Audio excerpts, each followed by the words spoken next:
আমাদের যে জিএস ছিল। এই কে মা? নামটা বল। আরে তুই এদিকে তুই চুপ কর না, একটু অন্য কথা বল না। থাক না ওইসব। অন্য কথাই বলছি। কি হ্যান্ডসাম দেখতে, ভাবতেই পারবেন না। কি নাম ছিল? রোহিত সেন। আপনাকে কিছু বলেনি? কি রে, কিছু বলিস তুই? না, ওর গানের ব্যাপারে কিছু বলেনি। ইনফ্যাক্ট আগের লাইফের ব্যাপারও নয়। তুমি জানতে চেয়েছো?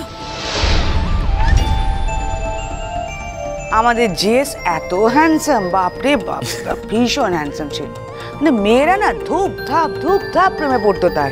সে অদ্ভুত একটা ব্যাপার। কিরে, মনে নেই তোর? কি অনাসৃষ্টি কথা বলো দেখিনি? হ্যাঁ, ছেলে মেয়েদের সামনে বলছে। আস্তে আস্তে আবার কি? যত অনাসৃষ্টির কাণ্ড। হ্যাঁ, স্বামীর সাথে ঘর করে না, স্বামীকে ছেড়ে দিয়েছে, ছেলে মেয়ে কটা, কিছুই তো জানতে পারলুম না। আস্তে শুনতে পাবে তো? এই তাই নাকি? তারপর কি হলো? তারপরটা বলবো না কি? কি তুই কি শুরু করছিস বলতো? সিরিয়াসলি বলবো, কিন্তু আজ আমি সব ফাঁস করে দেবো। আর বলো না, যেমন ভালো কথা বলতেন, তেমন বক্তৃতা, তেমন ভালো স্পোর্টসম্যান, মানে এক কথায় চ্যাম্পিয়ন বলা চলে।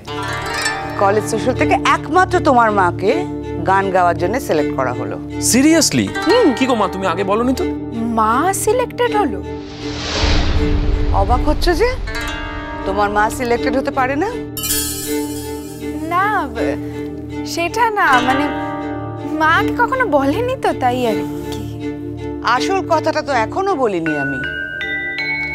ওই না কুচু মানুষটা যেই আপনার বউ গান করলো, গান শুনে ওর পিছু ছাড়ে না, শ্রীময়ের পিছুই ছাড়ে। সত্যি তুই বাড়াবাড়ি করিস না, চল আমার সঙ্গে রান্না শোন, আমি সত্যি বলছি কিনা সেটা বল সবার। তুই চুপ করবি? আচ্ছা আমি যাচ্ছি না। আরে সত্যি বলছি কিনা সেটা তো বলবি নাকি? বলবি তো নাকি? না, আমি বলবো, এখানে বলবো না। আরে তুমি তো ক্লাইম্যাক্সে এসে আবার অন্যদিকে চলে যাচ্ছ। আসল কথাটাই তো বললে না। খুব টেনশন হচ্ছে, খুব কৌতূহল তারপর কি হলো এটা জানার জন্যে। তারপর ওকে প্রপোজ করলো রোহিত সেন। তারপর মা নিশ্চয়ই প্রচন্ড নার্ভাস হয়ে গিয়েছিল। অবভিয়াসলি তাই। শোনো, তোমার নাম কি? ডিঙ্কা। তুমি তোমার মাকে সব থেকে ভালো চিনেছো। সত্যি, ও তো খুব লাজুক, খুব ভীতু। ওকে রোহিত সেন লাইব্রেরিতে ডেকেছে, ও ভেবেছে কোনো কাজ আছে, কিন্তু ওকে প্রপোজ করলো। আমি একটা বিশাল বড় মাঠ, ও প্রান্তে আড্ডা দিচ্ছি বন্ধুদের সঙ্গে, দেখি দৌড়তে আসে। মাঠ পেরিয়ে এসে আমার হাত ধরে টেনে এনে বলছে আমার সর্বনাশ হয়ে গেছে। কি হয়েছে? না, রোহিত সেন ওকে প্রপোজ করেছে।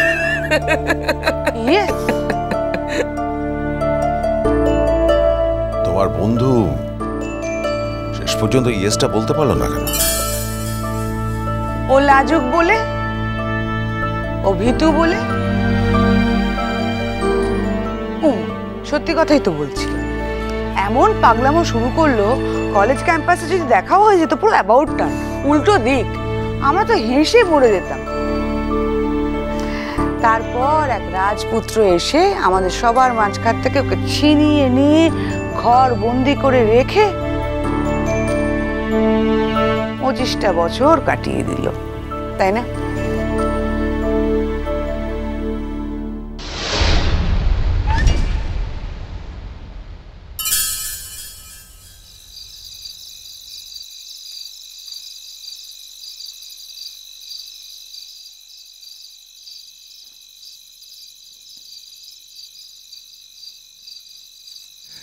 আজকে দিনটা বেশ কাটলো বলো?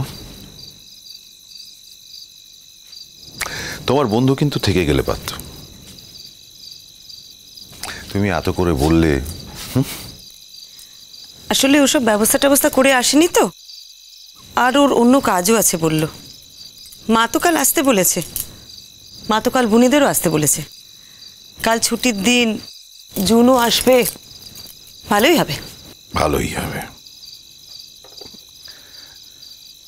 আচ্ছা, তোমার সেই কলেজের জিএস এর গল্পটা তো তুমি আগে কখনো বলনি। কার কথা? দেখে মনে হচ্ছে আকাশ থেকে পড়লে। সত্যি অন্তরটাও না সেরকম, মুখের কোনো লাগাম নেই, যেখানে সেখানে যা খুশি তাই বলে দেয়। তোমার অ্যাকচুয়ালি আগে থেকে শিখিয়ে রাখা উচিত ছিল, কিন্তু তোমার যে এরকম কেস ফেস আছে আগে তো কখনো বুঝতে পারিনি। কেস? বিয়ের আগে আসলে আমরা কোনো খোঁজ খবর নিইনি। তোমার বাবা মা বলেছিলেন যে তুমি শুধু কলেজে যাও আর আসো, এটুকুই তোমার গন্ডি। সেটাই তো ঠিক। আমার বাড়ি খুবই কড়া ছিল। মা কিরকম ছিল তুমি দেখোনি? তাই যদি হবে তাহলে এই ঘটনাগুলো কি করে ঘটলো? শুনলাম প্রপোজ করেছিল। আশ্চর্য। আচ্ছা দেখো, তোমার সঙ্গে বিয়ের আগে আমার একটা জীবন ছিল, 21 বছরের জীবন। তাতে কিছু ঘটনা তো ঘটেছে। তাই তো। বিয়ের আগে তোমারও তো একটা জীবন ছিল, সেখানে কি কোনো ঘটনা ঘটেনি? কেউ আমি প্রপোজ করতে আসেনি, আর আমিও কাউকে প্রপোজ করব বলে হাপিত্তেশ করে বসে থাকিনি। দেখো, মেয়েরা যখন বড় হয় অনেক ছেলেই কিন্তু তাদের দেখে এক্স্যাক্টলি ঘটেছিল।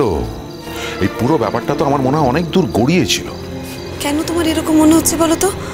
অন্তরা তো সেরকম কিছু বলেনি। হ্যাঁ, অর্ধেক বলে অন্য প্রসঙ্গে চলে গেছিল, কিন্তু এটা বলেছিল যে তুমি লাইব্রেরিতে গেছিলে। ওই জিএস মহাশয় তোমায় লাইব্রেরিতে ডেকেছিলেন একা। তুমি তার কাছে যখন গেছিলে নিশ্চয়ই কোনো এক্সপেকটেশন নিয়ে গেছিলে। না না, একেবারেই তা নয়। আমি কোনো আশা নিয়ে যাইনি। উনি কলেজের জিএস, ওনার একটা অন্য জায়গা ছিল। উনি বয়সের তুলনায় অনেক গম্ভীর ছিলেন। জিএস বলে তো একটা ব্যাপার ছিল না, সবাই ওনাকে খুব সম্মান করত। একেবারে ঈশ্বর তুল্য ব্যাপার ছিল। কাউকে রাখতেন না, তোমায় ডেকেছিলেন, তাই তুমি ধন্য হয়ে ওনার কাছে চলে গেছিলে। না তা নয়, কলেজের জিএস উনি সচরাচর মেয়েদের সঙ্গে খুব একটা কথা বলতেন না। আমায় ডেকেছিলেন, ভেবেছিলাম নিশ্চয়ই কোনো কাজ আছে। তা তুমি তো বললে ওনার সঙ্গে কোনো কথাবার্তাই ছিল না। লাইব্রেরিতে একা একা কি এমন কাজের কথা থাকতে পারে? আমি কি করে জানবো বলো? উনি ডেকেছিলেন, আমার মনে হলো একবার যাওয়া উচিত। আর তাছাড়া তার কিছুদিন আগেই তো আমাদের ওই কলেজ সোশ্যালের অনুষ্ঠানটা হয়েছে, ভেবেছিলাম ওটা নিয়ে হয়তো কিছু বলবো। তোমার মা বাবা কেন? কেন? তোমার উপর তাদের কোনো কন্ট্রোল নেই? ধেই ধেই করে একটা কলেজ সোশ্যাল করতে চলে গেলে। আর ওইসব কলেজ সোশ্যালে কি হয় সেটা আমি খুব ভালো করে জানি। না না না, তুমি ভুল করছো। আমাদের সময় কলেজ সোশ্যাল অন্যরকম ছিল। আমাদের সময় খুব সুন্দর অনুষ্ঠান হতো, সব প্রফেসররা বসে থাকতেন, কলেজের সমস্ত। প্লিজ,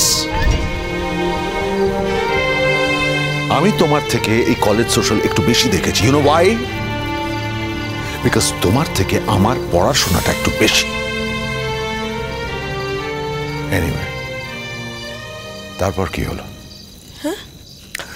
ওই লাইব্রেরিতে গেলে ভদ্রলোক তোমায় প্রপোজ করলেন, তুমি লজ্জা পেলে, দৌড়ে চলে এলে। আর লজ্জা পাওয়াটা যে সম্মতির লক্ষণ ভদ্রলোক জানতেন। তাহলে ব্যাপারটা পাকলো না কেন? কিছু দূর তো এগিয়েছিল, বাট পাকেনি কেন? Why? You know why? I know why. Because তুমি ওই ছেলেটার মধ্যে কোনো ফিউচার দেখতে পাওনি। ছেলেটা হয়তো অ্যাম্বিশিয়াস ছিল না, পড়াশোনায় সেরকম নয়, ফ্যাপা করে ঘুরে বেড়ায়, পলিটিক্স করে, জিএস, ফিউচার একেবারে অন্ধকার। সেই সময় বিত্তবান অর্থবান পরিবারের ভালো শিক্ষিত ছেলের প্রপোজাল তোমার কাছে আসে। তোমাদের পরিবারের নিজেদের যোগ্যতায় এই রকম পরিবারের সঙ্গে সম্পর্ক বা সম্বন্ধ করার কোনো উপায় ছিল না, ক্ষমতা ছিল না। সো তারা কোনো আপত্তি ছাড়া রাজি হল।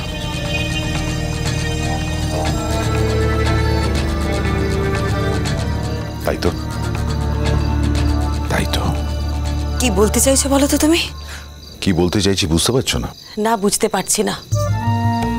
25 বছর আগে কে আমাকে কি বলেছিল সেটা শুনে তুমি আজ এত রেগে যাচ্ছ কেন? কবে থেকে তুমি এত কেয়ার করো আমার প্রতি? আমার জন্য তোমার এত মাথা ব্যথা জানতাম না তো। না, আমার কোনো মাথা ব্যথা নেই। শুধু ভাবছি তোমার মধ্যে আর কি কি গন্ডগোল আছে। লেখাপড়া শেখনি, লেখাপড়া ইনকমপ্লিট রয়ে গেছে, ডাল ভাত রান্না করা ছাড়া আর কিচ্ছু করতে পারো না। তোমার মধ্যে আর কি যোগ্যতা আছে? কিচ্ছু নেই। সোশ্যালাইজ করার মতন যোগ্যতা তোমার নেই। তোমায় কোথাও নিয়ে যাওয়া যায় না আমার সঙ্গে। এই যে সেদিন তুমি আমায় বলছিলে না যে আমি কেন তোমায় নিয়ে যাই না অফিসের ট্যুরে ট্যুরে বা ছুটিতে গেলে, যখন সবাই ফ্যামিলি নিয়ে যায়, আমি কেন তোমায় নিয়ে যাই না? কেন বাবা মাকে দেখার অজুহাতে কাটিয়ে দিই? This is the reason. আমি আমার অন্যান্য কলিগদের ওয়াইফদের দেখি আর তোমাকে দেখি, আমি না কিছুতেই মেলাতে পারি না। তুমি কিছুতেই মিলবে না ওদের সঙ্গে, তুমি জেল করতে না। You would have made a mess.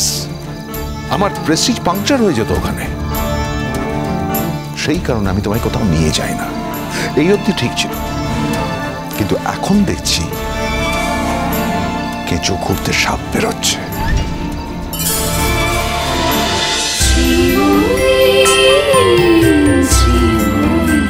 cholo cholo cholo cholo cholo palta